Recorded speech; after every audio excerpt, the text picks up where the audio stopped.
Now we're going to talk about why semantics are important. Think back to when you were a child learning your first language.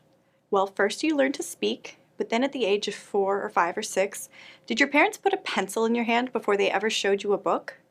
Of course not. You learn to read before you can write because that's the natural order for learning a language. And also, writing is hard.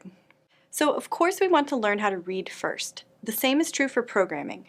Now I'm going to illustrate the difference between the syntax and semantics of the language.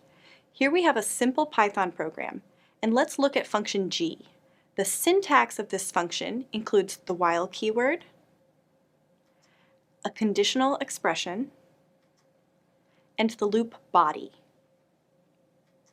The semantics, on the other hand, are what this code means, and we can show what this means by drawing a picture of how the state of the program changes as we execute it by hand.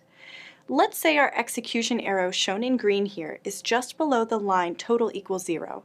So we have the state of our program, a stack frame for g, variables a, b, and total, all declared and initialized, and we can execute this code. We look at the current values for a and b, decide the loop guard is true, and begin executing statements inside the loop. For example, updating total's value. These are examples of semantics. The most important thing about learning the semantics of the language are to draw pictures.